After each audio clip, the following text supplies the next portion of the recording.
Early 1943. On a distant Pacific airstrip, under the harsh glare of a midday sun, a strange fighter rests, its long nose pointed skyward, wings bent at an almost unnatural angle. It is the F-4U Corsair, nicknamed by the few who know it, the Ensign Eliminator.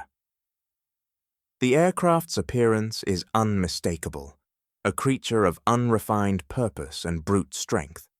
At first glance, it seems more a product of chaotic design than engineering brilliance, a prototype born of an artist who had never seen the sky.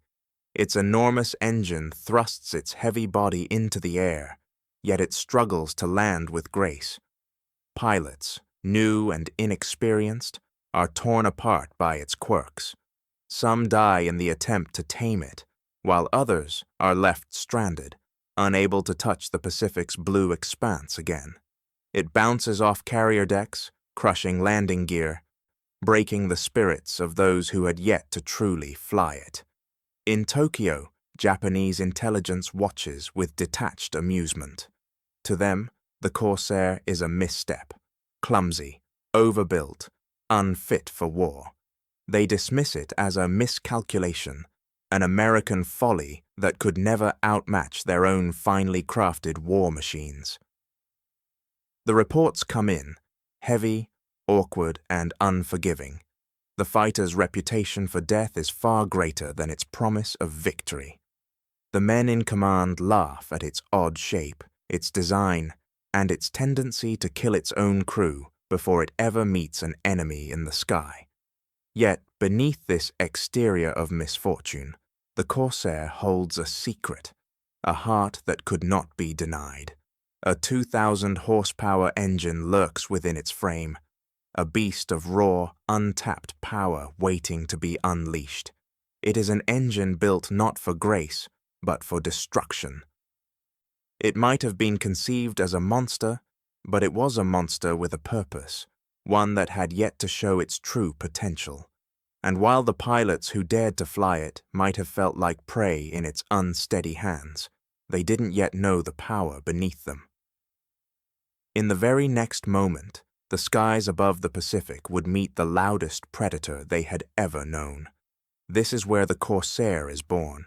It is ugly in design, but it is unstoppable in performance. Its legacy is forged not in the minds of the engineers who created it, but in the sweat, blood, and victory of those who would eventually master it. What began as a troubled experiment would soon prove to be something far more fearsome, and something the enemy could never have predicted. In a hangar miles away, a team of engineers is about to solve the problems that have haunted the Corsair, and with it, the fate of countless pilots will change forever. By 1942, the Pacific had become Japan's dominion, its skies ruled by the formidable Aoidanem Zero. From China to Guadalcanal, the Zero was a symbol of dominance, its unmatched agility and range a terror to Allied pilots. With each encounter, it proved nearly impossible to outrun or outmaneuver, cutting down American aircraft with a precision that left little room for survival. The Wildcats and Buffaloes, brave in their own right, were simply outclassed. Their engines were underpowered, their frames too heavy, their speed and agility pale in comparison to the lean, deadly Zero. For every dogfight won, another loss loomed, and with it, the understanding that something had to change. In the quiet of Connecticut, amid the hum of machinery and the rustling of blueprints, engineers and designers wrestled with a singular goal: to create a new fighter. It had to be faster, more powerful, and above all, capable of challenging the Zero's terrifying grip on the sky. The team at Chance Vought staked everything on the R2800 engine, a monstrous radial engine that would become the heart of their vision. It was the largest engine ever built for an aircraft, a beast of power designed to leave the enemy in its wake. But with such power came an undeniable price. The torque generated by the engine was so fierce that it threatened to twist the very aircraft apart on takeoff, a challenge even the most seasoned pilots could not ignore. What they were building was no ordinary machine. It was a weapon, raw and unrelenting. But would it be a weapon they could control? Would the men who flew it be able to tame the power that lurked beneath its sleek, dangerous surface? The question hung in the air, as heavy as the engine itself. The Corsair, designed in secrecy and born from desperation, was about to make its presence known. But would it be ready in time to alter the course of a war that seemed already lost? The engineers, unaware of the risks, pushed ahead. In the end, the answer to their doubts would come not in words, but in the roar of the R-2800 engine, and the skies would never be the same. In the summer of 1943, the Pacific skies, once a kingdom ruled by the deadly A6M-0, felt the tremors of a new arrival. Marine pilots, their hands steady but their hearts heavy with uncertainty, took the F-4U Corsair into combat for the first time over the Solomon Islands. The Corsair's presence was anything but subtle, a deafening roar that could be heard long before it was seen, its engine a brutal promise of destruction, its wings, angled and bent like the spine of a beast, cut through the air, but for all its power, it was still an unknown, and the enemy, the Zero, had yet to be truly tested. It was here, above the jagged mountains and jungles of Bougainville, where the first battle would unfold. The Corsair, in the hands of seasoned Marines, immediately engaged in brutal dogfights with the legendary Zero. It was a war between two predators, but the Corsair, despite its strength, was not designed for the nimble turns and sudden shifts of the Zero. It could not match the Japanese fighter's agility, but it held another advantage: speed. With a higher top speed and the ability to climb faster, the Corsair could strike from angles the Zero could not anticipate. In those first deadly minutes, the dogfights twisted and turned through the sky. The pilots pushed their machines and their nerves to their limits, and then, in a moment that would echo across the entire Pacific theater, the first Japanese ace was shot down. The Japanese command, certain of the invincibility of their Zero, was stunned. The Corsair had come, not as a sidekick to the Wildcats or Buffaloes, but as a force in its own right. The Zero's myth, long untouchable, began to crack under the weight of this new challenge. The myth of its invulnerability, that no aircraft could surpass it in combat, faltered as the Corsair's guns roared and the sky above Bougainville filled with the smoke of victory. What had once seemed like an unstoppable force was now being forced to reckon with a new kind of warplane, loud, ugly, and merciless. The Pacific War, with all its brutality and uncertainty, had shifted its course. The legend of the Zero would no longer stand unchallenged, but what they didn't know was that this was only the beginning. As the sun began to set over the Solomon Islands, a new chapter in the Pacific War was already being written. The Corsair's roar would soon become a harbinger of a larger, far more decisive confrontation. In the early days of the Pacific War, Japanese aviation was a force without equal, and at its heart stood the A6M-0, a machine so revered that it was almost worshipped. Its speed, agility, and sheer grace in the air made it an unparalleled predator. When it first soared above the battlefields, its design seemed to embody a new dawn in aviation, a synthesis of form and function that took the art of warfighting to new heights. Light, precise, and deadly, the Zero's ability to outmaneuver and outlast any adversary was unmatched. It was not merely an aircraft, it was a symbol of Japan's technological and military superiority, a symbol that commanded respect and fear across the Pacific. For Japanese commanders, the Zero was more than just a weapon. It was a testament to their doctrine, The belief that agility, not brute power, would determine victory took root early in Japan's rise to dominance. While the Western world clung to heavy, powerful bombers and fighters, the Japanese focused on the delicate balance of speed and maneuverability. One Japanese pilot would later mock American engineers, writing, "The Western mind does not understand balance. To them, American designs were ponderous, clumsy, and out of touch with the true nature of aerial combat." The Zero, with its feather-light frame and razor-sharp precision, epitomized the ideal of the perfect war machine. It was nimble, it was quick, and it was lethal. It could cut through the sky like a blade, and it had proven time and again that nothing could challenge it. As victories piled up, Japan's belief in its unchallenged superiority in the skies grew to near mythic proportions. Each battle, each dogfight won, reinforced their confidence, a confidence that eventually swelled into arrogance. The Zero's dominance felt inevitable.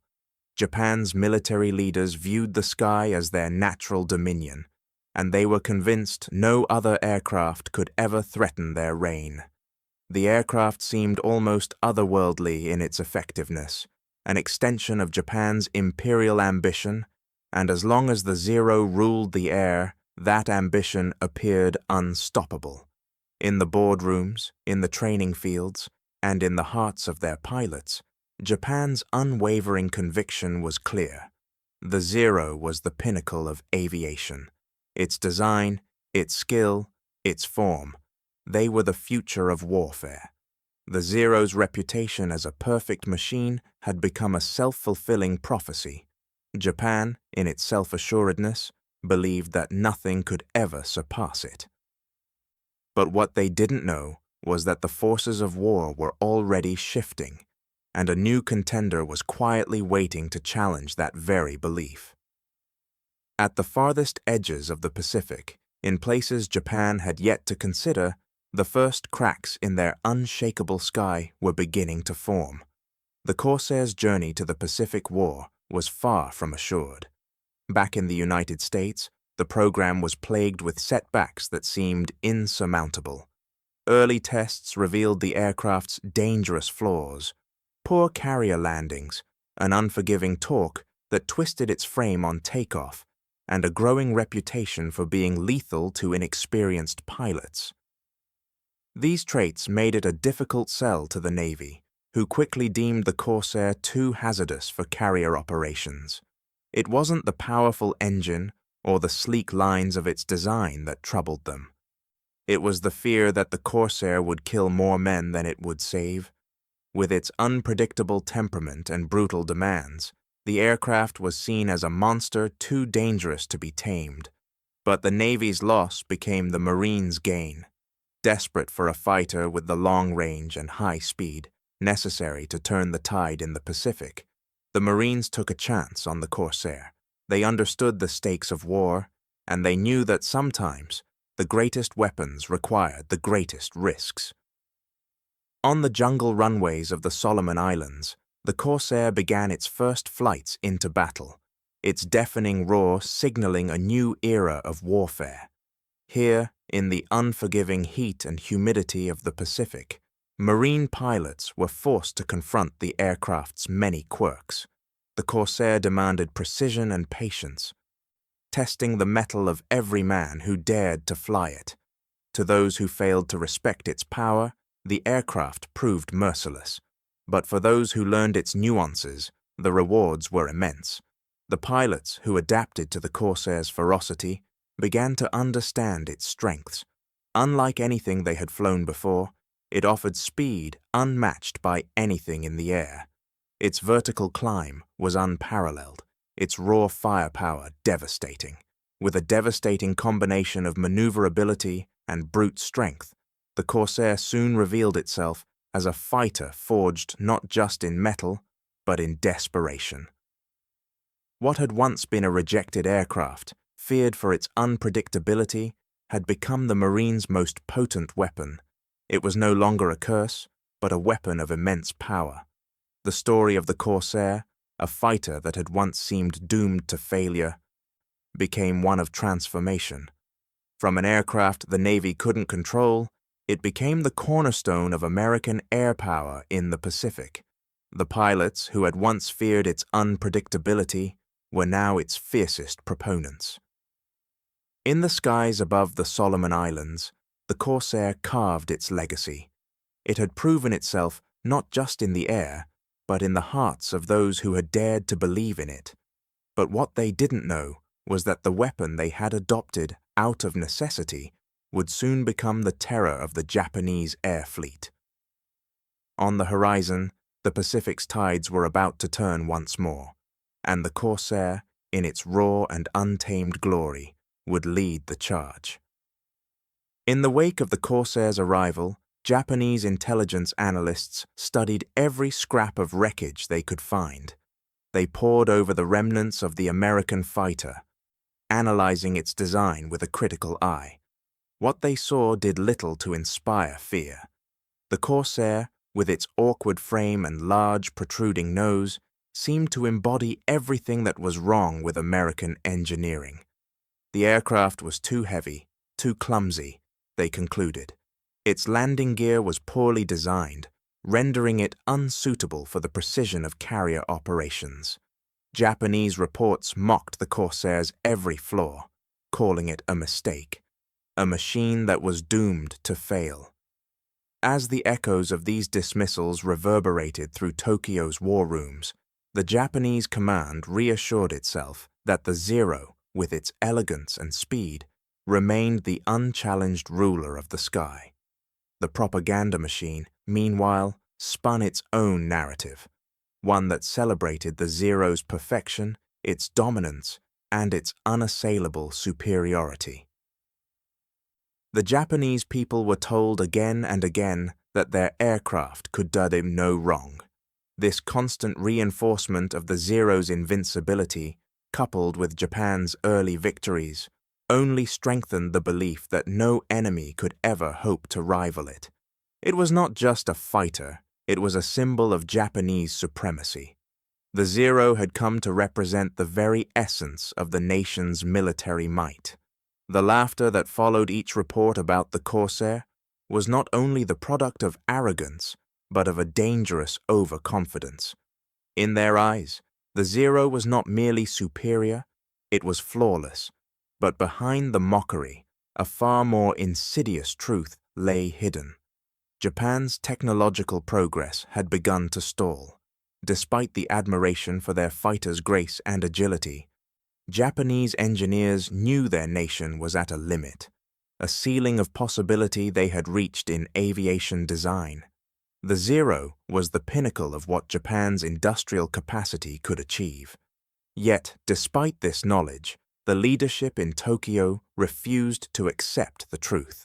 They could not imagine a world where their prized aircraft could be dethroned. The leaders of Japan, intoxicated by their early successes, were blind to the shifting tides of war. Their confidence was a fortress built on the belief that their supremacy would never falter, and that the Zero could not be defeated by any aircraft that dared challenge it. While Japanese engineers warned of the limitations of their technology, their warnings fell on deaf ears. The leadership dismissed the very notion that a new, more powerful aircraft could emerge, especially one that could challenge the Zero's superiority. The Japanese command, drunk on success, clung to the myth of invulnerability, and they failed to recognize the growing threat from the Corsair. Meanwhile, across the Pacific, the world's most powerful fighter continued to evolve. The Corsair, once seen as a mistake, was steadily becoming the one weapon that could erase Japan's overconfidence and its unchallenged rule of the skies. What the Japanese command didn't know was that the real test of the Zero's supremacy was still ahead.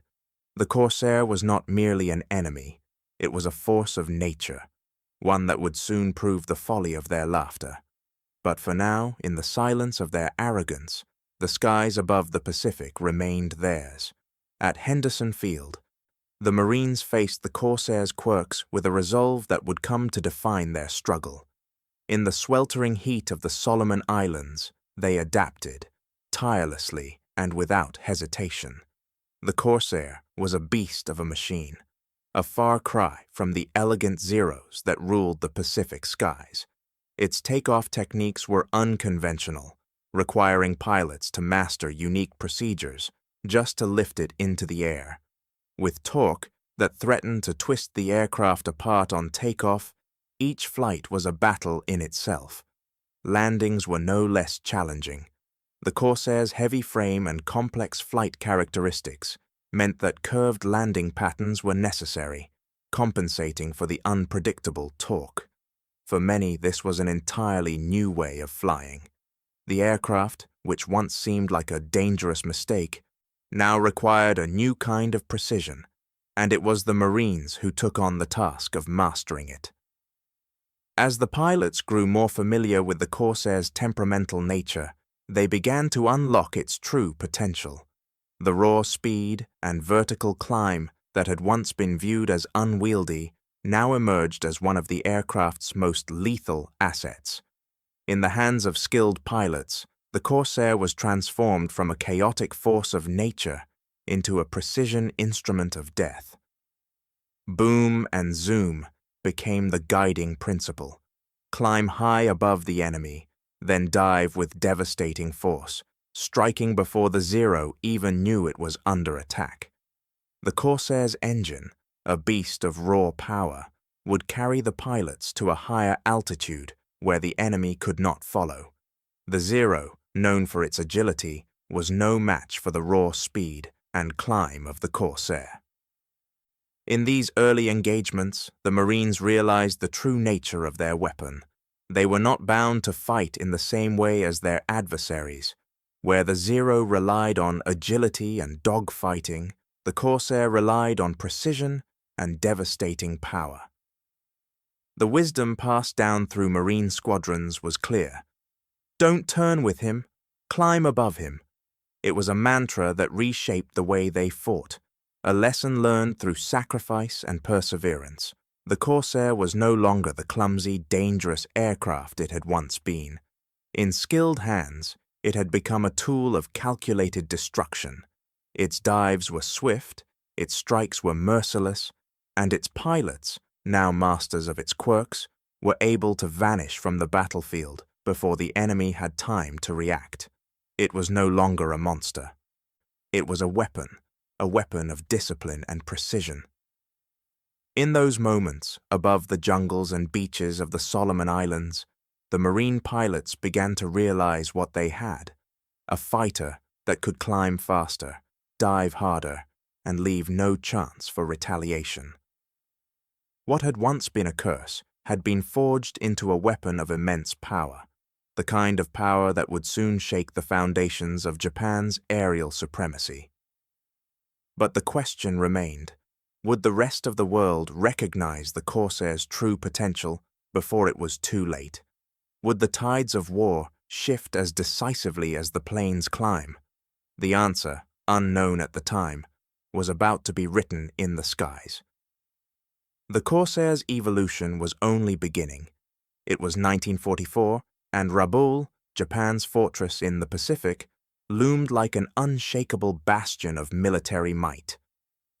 Nestled among the rugged hills of New Britain, this strategic stronghold had long been the heart of Japan's defense, a place where their most skilled pilots ruled the skies with unchallenged dominance.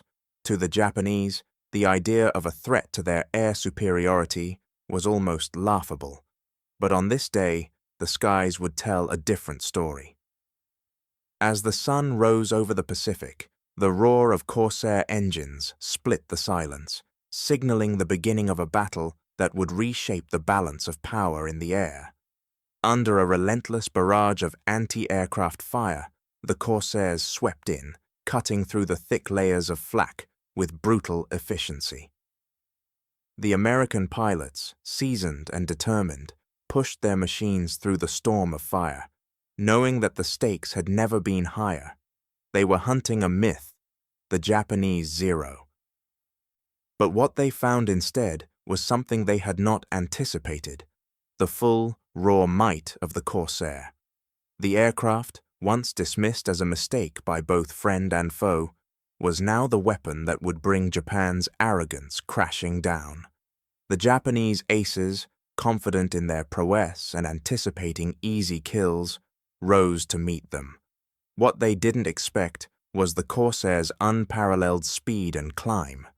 With precision, the Marines pushed their fighters into the sun, climbing vertically into the blinding light. In one swift roll, the Corsairs turned on their enemies, diving down with devastating force. The Zeros, nimble and agile as they were, could not keep up. The Corsairs struck from above, their 50-caliber guns ripping through the air with unrelenting fire. The Zeros shattered under the onslaught, their sleek frames no match for the Corsairs' brute power. In moments, the myth of Japanese air supremacy was torn apart in the skies above Rabaul. For Japanese intelligence, the losses were staggering. Their aces, once thought to be invincible, were reduced to nothing more than smoke and debris. The Corsairs' effectiveness was undeniable, and the realization began to settle in. The Pacific skies were no longer Japan's alone. The message was clear, and the consequences profound. In a single morning of fierce combat, the Corsair had not only proven its worth, it had become a symbol of a new kind of warfare. The sky above Rabaul, once a place of pride for the Japanese, had become the battlefield where their dominance was shattered. The collapse of Japan's belief in their own invulnerability was profound. They had never expected to be challenged in this way, and now they were forced to reckon with the new reality. The Corsair was no longer just a weapon of raw power. It was a force of nature, one that could outthink, outmaneuver, and outfight the Zeros that had once ruled supreme. The Pacific War had shifted irreversibly, but the question remained: could Japan's shattered confidence ever be restored? Or was this the beginning of the end for their supremacy in the skies? The morning's battle was just a harbinger of the struggles to come, but the tide had already begun to turn. For Japan, Rabaul was no longer a fortress. It was a warning. The Corsairs, once feared and misunderstood, had shown the world that the balance of power in the Pacific was no longer theirs to control. By 1944, the Corsair had proven itself in the skies above the Pacific. Marine pilots, having mastered its quirks, had turned it into a formidable weapon. But despite its success in combat, the Navy remained hesitant. The aircraft's carrier potential, once the cornerstone of its rejection, still hung like a shadow over its legacy. The Navy had watched from a distance as the Marines made the Corsair their own, but for them, the fighter remained a mystery, a beast too wild for the delicate choreography of carrier landings. The dangers of its torque, the awkwardness of its landings, and the reputation of its unpredictability could not easily be dismissed. For all its power and potential, the Corsair was still a plane that the Navy had once deemed too dangerous for fleet operations. Yet, as the tide of war turned and the need for reliable, long-range fighters became more pressing, the Navy was forced to reconsider. Engineers were called back to the drawing board, their task clear: make the Corsair fit for the carriers. The solution was found in the smallest of adjustments, but each one was a critical step toward redemption. A longer tail wheel was added to improve stability during takeoff and landing, and modifications were made to the landing gear, designed to handle the immense stresses of carrier operations. Visibility, a long-standing issue due to the aircraft's long nose, was improved, giving pilots the sightlines they needed for precision landings. These changes, though seemingly minor, would prove transformative. The Corsair, once the plane that had caused so much doubt, now stood on the verge of proving its worth in the most unforgiving of environments: the flight deck of an aircraft carrier. With the redesigned aircraft now ready for testing, the Corsair was sent back to the carriers for a new round of trials. This time, the results were different.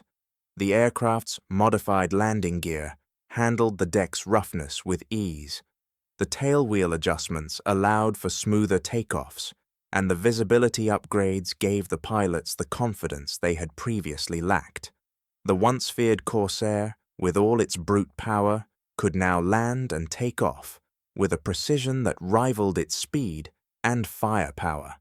The Navy, after months of skepticism, had no choice but to embrace the Corsair for what it had become, a key fighter for full fleet operations. The nightmare of the past had been transformed into something entirely new, the centerpiece of American naval air superiority. From a plane that had been rejected as a disaster, the Corsair had evolved into a symbol of resilience. From nightmare to flagship became the mantra of its journey, a reminder of how far it had come. No longer just a tool of desperation for the Marines, the Corsair was now an essential part of the Navy's air arsenal. Its place in the Pacific was now undeniable. The aircraft that had once been considered a liability was now the very backbone of American aerial operations in the region. Its reinstatement for fleet operations was a victory not only for the engineers who had tirelessly worked to make it viable, but for the pilots who had always believed in its potential. As the Pacific War moved toward its final decisive chapters, the Corsair's role was solidified. It was ready for the coming reckoning. But the ultimate test of its true power, one that would determine its place in history, was still ahead. Would this new weapon, now fully embraced by the Navy, prove to be the game-changer it had always promised to be? Or would another challenge emerge to test its strength? The answer, in time, would come. But for now, the Corsair had earned its place in the skies. In June of 1944, as the Pacific War raged on, Japan launched what would be its final major carrier offensive in the Battle of the Philippine Sea. It was a desperate attempt to halt the American advance and reclaim some semblance of control over the skies. Over 400 Japanese planes, a formidable force drawn from the heart of Japan's naval fleet, rose from their carriers, their engines roaring into the skies. But this time, Japan was not the hunter. The tables had turned. Unknown to the Japanese pilots, American radar had already tracked their movements, and the clock was ticking. The Americans, armed with the newly perfected Corsair and the ever-dependable Hellcat, were ready. The Corsairs, now a refined weapon of war, took to the air alongside the Hellcats, their engines growling as they ascended to meet the incoming assault. The air was thick with the acrid scent of fuel, and the skies, once dominated by the myth of the Zero's supremacy, were about to be rewritten. As the Japanese planes swept toward the American fleet, they were met with a wall of fire from the Corsairs. The battle that ensued was swift, violent, and devastating. What had once been thought of as a contest between equals quickly became a slaughter. The Marianas Turkey Shoot, as it would be called, unfolded over the vast expanse of the Philippine Sea, with the Corsairs and Hellcats picking off Japanese planes with chilling efficiency. Veteran Zero pilots, men who had once been revered for their skill and agility, were gunned down in droves. The Zero, so fast and nimble in earlier battles, now faced an adversary it could not outmaneuver. The Corsair, with its superior speed and firepower, struck from above, tearing through the Zeros with brutal precision. Many of the Japanese pilots, who had once believed in their invincibility, now faced their demise in a manner that was both swift and final. The once feared Zero was no longer the terror it had once been. The scale of the destruction was staggering. In a single day, Japan's air forces were decimated. The battle, which began as Japan's final offensive, ended as a catastrophic defeat. The American victory at the Marianas was not just a tactical win, It was a turning point in the Pacific War. For the first time, Japan's aerial dominance had been shattered. The planes that had once ruled the skies, the Zeros, were now being systematically destroyed by the corsairs, the very aircraft that had once been dismissed as too unwieldy for combat. The skies above the Pacific, once a place of invincibility for Japan, now belonged to the Allies. What had begun as a conflict between two nations, each believing in their air superiority, now saw the balance irrevocably shift. The corsair, once a reluctant participant in this war, had become the ultimate weapon in America's arsenal. The battle's impact stretched far beyond the immediate destruction of Japan's air forces. For Japan, the loss was not just in planes, but in morale. The myth of their invulnerability had been broken, and the Americans, emboldened by their success, were now more determined than ever. The Pacific War had entered a new phase, one where the outcome seemed inevitable. But the question remained, could Japan recover from this crushing blow, or had the damage been done too thoroughly for them to regain their foothold in the skies? For the Americans, however, the victory was bittersweet. While the Marianas Turkey Shoot had crippled Japan's air forces, it had also shown just how costly this war had been. With the corsair now firmly entrenched as the weapon of choice, the road to final victory was laid out before them. But the final battle was still to come. The skies, once claimed by Japan, now belonged to the Allies. Yet would this victory be enough to seal their dominance over the Pacific? Or would another, more formidable challenge arise? The answer, as always, would be written in the skies above. In 1945, as the war in the Pacific reached its bitter climax, a new, terrifying threat emerged over the horizon. The Battle of Okinawa, one of the bloodiest engagements of the war, saw Japan unleash its desperate final weapon, the kamikaze. Waves of suicide pilots, determined to crash their planes into American ships, charged the skies in a final, suicidal bid to slow the Allied advance. The men aboard the U.S. fleet, their ships already worn and weathered from months of battle, now faced a terror unlike any they had encountered before. These planes were not just bombs. They were a message of defiance, an attempt to turn the tide of a war that had already begun to slip away from Japan.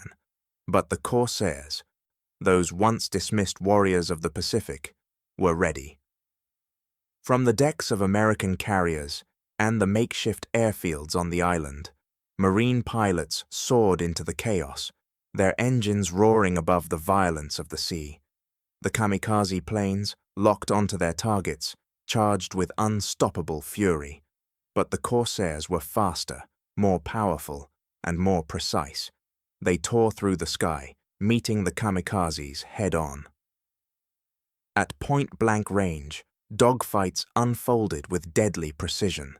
The air was thick with the acrid smell of burning fuel and the sharp staccato rhythm of gunfire.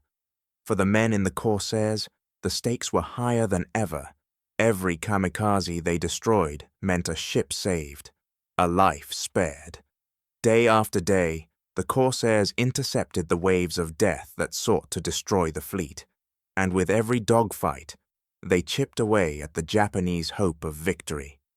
Pilots who survived these intense confrontations would later describe the terrifying sight of flame diving towards steel decks as they faced kamikaze pilots who seemed determined to meet their end for the glory of their homeland. The battle raged on, as each kamikaze plane was met with a barrage of fire from the corsairs' 50 caliber guns. For every kamikaze that succeeded in its mission, 3 were destroyed in mid-air by corsair pilots who had perfected the art of intercepting these deadly threats. The corsair, once a machine feared for its own unpredictability, had become the savior of the fleet, a shield against the overwhelming storm of suicide attacks that could have crippled the American advance. Its roar was no longer a sign of aggression, but a symbol of protection, a guardian of steel decks and men's lives. As the battle dragged on and the skies above Okinawa burned with the fury of war, the Corsair proved its worth in ways no one could have imagined when it first rose to meet the enemy. With each kamikaze that fell to its guns, it cemented its place in the history of the Pacific War. The Japanese Navy, once a terror of the seas, was now in retreat. Its final weapon, the kamikaze, could no longer hold back the tide of Allied power. The Corsair, the aircraft that had once been dismissed, now stood as the unsung hero of Okinawa, saving countless ships and thousands of lives in its final moments of glory. The battle, though far from over, was already a turning point. For the Corsair, its role in the war was undeniable. In those final days, as the smoke from burning planes and sinking ships filled the skies, the Corsair's legacy was secured.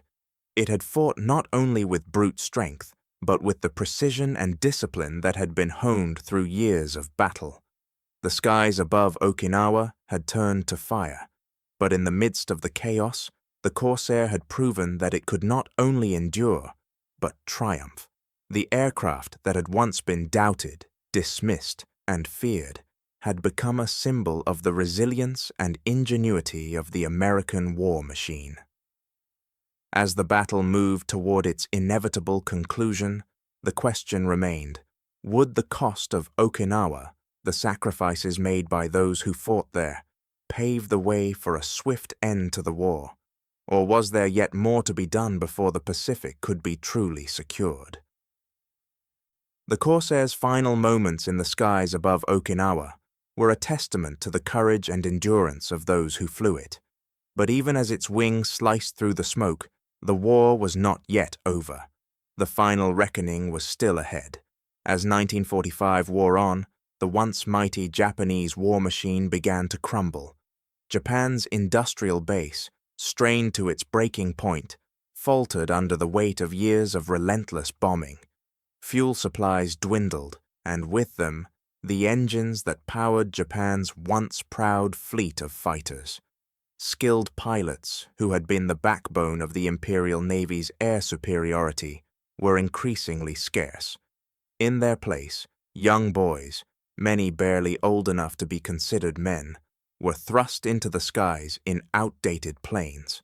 These makeshift forces, ill-equipped and poorly trained, were no match for the American onslaught that had already torn through the Pacific. What was once the most feared fighter in the world, the A6M-0, had become a shadow of its former self. Once the terror of American pilots, the Zero was now little more than cannon fodder for the Corsairs. The very plane that had swept through the skies in the early years of the war now seemed slow and fragile. Its unmatched agility was rendered useless against the raw power, speed, and firepower of the Corsair. The American pilots, who had once fought for their survival against the Zero's relentless attacks, now found themselves in an uncomfortable position. They tore through the Japanese planes with ease, their guns rattling out bursts of fire that shredded the once pristine fighters. Each time a Zero was torn from the sky, the American pilots could not feel the triumph they had once imagined. Instead, there was only pity, a quiet recognition that the enemy they had once feared was now a hollow shell of its former self. The Japanese airfields, once bustling hubs of activity, now lay in ruins.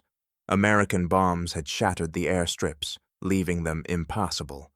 Factories that had once produced the engines and parts for Japan's air fleet now fell silent, their machines idle, their workers gone.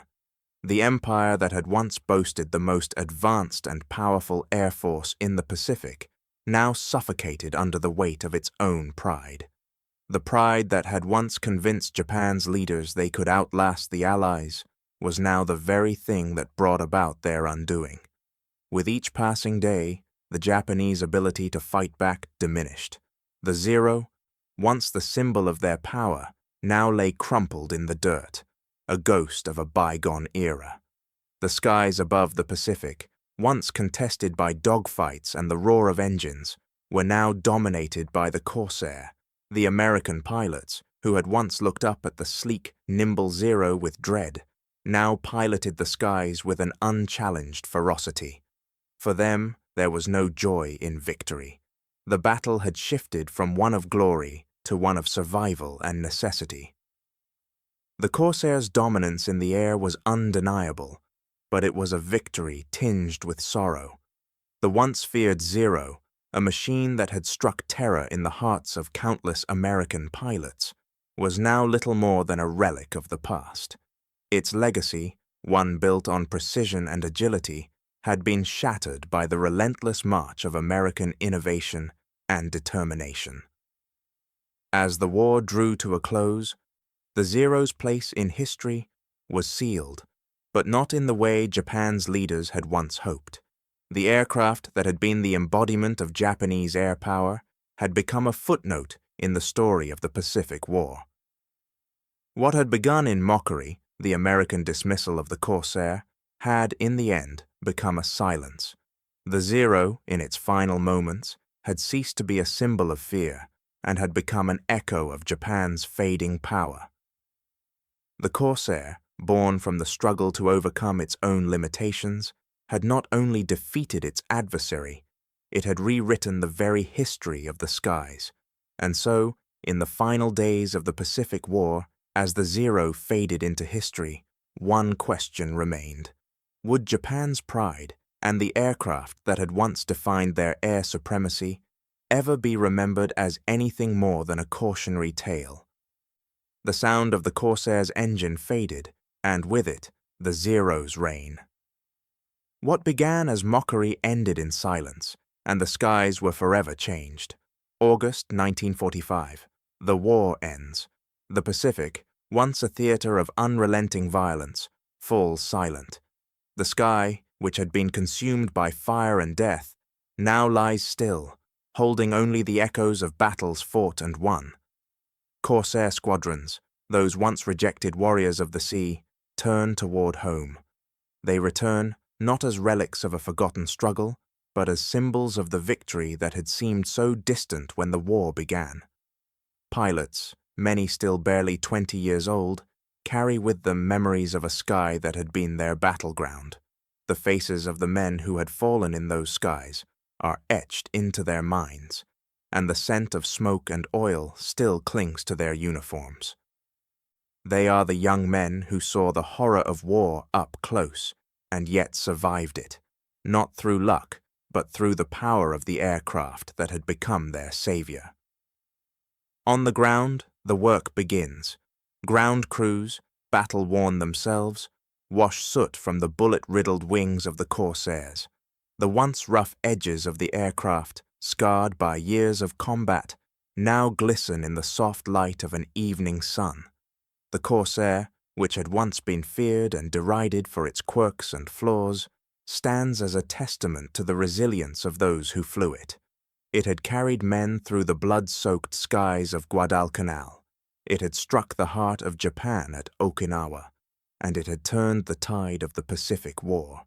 For every flaw the Corsair had, its unpredictability, its temperamental landing gear, its awkward frame, it had repaid its creators with victory.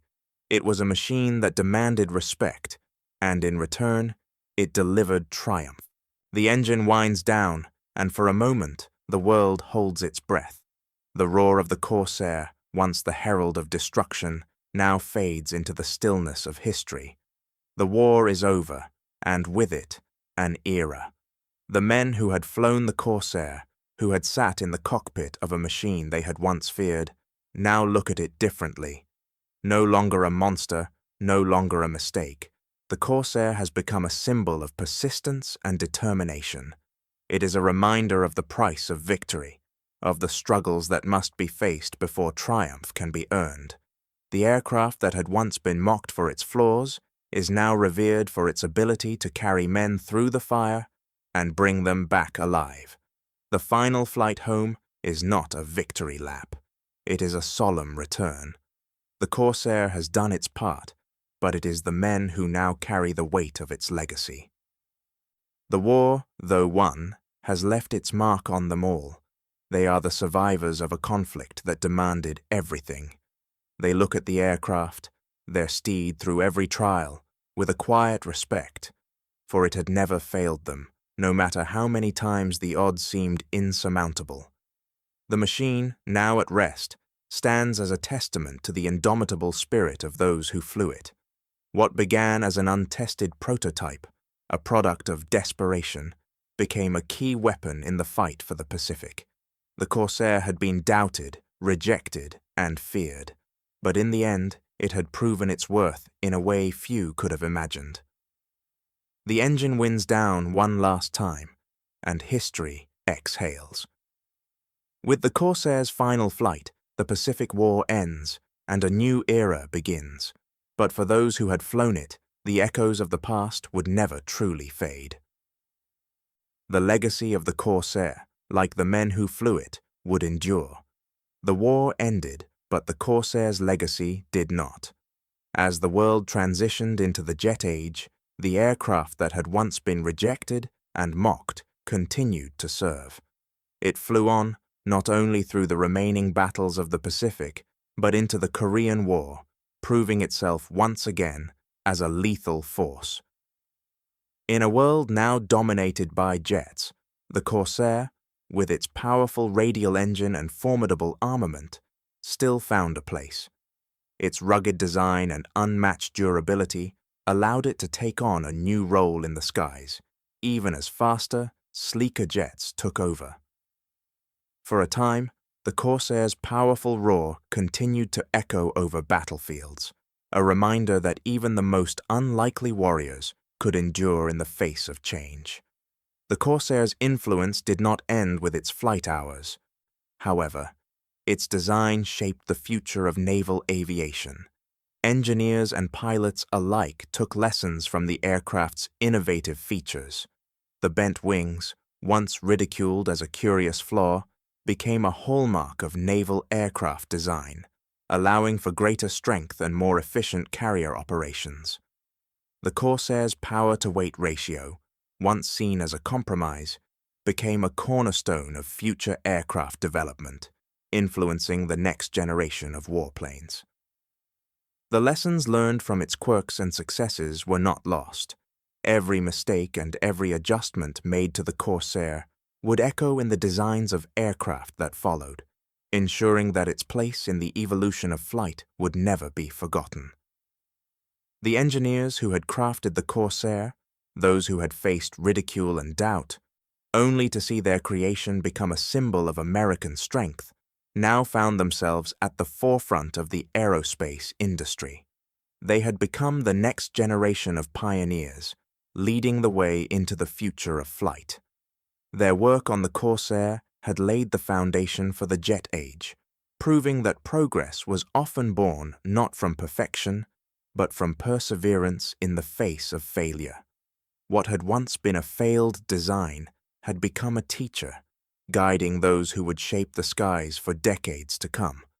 Meanwhile, the Japanese Zero, once the pride of Japan's air forces, faded into history. The aircraft that had been the symbol of a nation's pride and military might was relegated to museums, a relic of a bygone era. It was no longer a weapon of war, it had become a piece of history, its power eclipsed by the machines that had come after it. The Corsair, by contrast, had not only survived but thrived, its legacy stretching far beyond the Pacific War. The contrast was stark. The Zero, once invincible, now gathered dust, while the Corsair soared ever onward, its reputation secured in the skies and in the minds of those who had flown it. The moral carved into every blueprint of the Corsair's design was clear: underestimate nothing. The bent wings that had once drawn laughter now symbolized dominance, strength, and mastery over the air. In the end, it was not the Corsair's flaws that defined it, but its ability to overcome them. It had proven that no challenge was insurmountable and no opponent unbeatable. The aircraft that had once been written off had become a force of nature, a symbol of resilience and the relentless pursuit of greatness. In the end, progress was not simply about triumphing in the face of victory. It was about learning from failure, adapting to the impossible, and emerging stronger from the struggle. The Corsair's story was a testament to the power of persistence, a reminder that sometimes the greatest achievements come not from perfection, but from the willingness to face doubt head-on. As the Corsair's legacy continued to shape the future of flight, its place in history was never in question. From a rejected prototype to a cornerstone of naval aviation, it had written its own destiny, and in doing so, had shaped the skies for generations to come. The roar of its engines, once a symbol of uncertainty, now echoed as a legacy of mastery. The story of the Corsair, a story of struggle, resilience, and ultimately, triumph, had come full circle. What began in failure had become a foundation for the future. The weapon they had mocked had, in the end, erased all doubt and left a mark on history that would never fade. The story of the Corsair is one of irony, a tale of dismissal followed by undeniable triumph.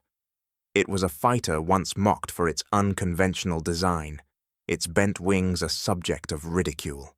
Engineers, pilots, and even military officials initially doubted its potential, convinced that its awkward frame could never match the elegance of its enemies. Yet, what began as a misunderstood prototype would soon be transformed by the very adversity that sought to undermine it. The Corsair's journey from the margins of military technology to the forefront of American naval air power is a testament to the power of resilience, a story that mirrors the war itself, unexpected, unforgiving, and ultimately victorious. In Japan, overconfidence had bred an underestimation of what could not be foreseen. The Zero, once thought to be the pinnacle of fighter aircraft design, was built on the belief that superiority in the skies was a matter of skill and elegance. The Japanese pilots had no equal in their eyes, but on the other side of the Pacific, America's relentless adaptation and ingenuity would prove that power alone could never ensure supremacy. The Corsair, with its raw strength and capacity for relentless combat, learned to master what others called its flaws. The war in the sky became a brutal lesson in humility, perseverance, and mastery. For the Japanese, the great irony lay in their failure to recognize the shifting balance of power. For the Americans, it was a constant struggle to adapt, refine, and overcome, traits that would eventually lead them to dominate. The path to victory was never easy. For every engineer who despaired over the Corsair's unpromising start, another refused to give up, pouring hours into solving the aircraft's many problems. The aircraft that had once been a blundering, dangerous machine now became the embodiment of American resolve. It was a reminder that in the face of failure, there is always the potential for rebirth. The Corsair's story illustrates a deeper truth. Power without understanding leads to ruin, but failure without surrender leads to mastery. In the end, it wasn't the perfection of a machine that mattered, but the perseverance and creativity that brought it to life.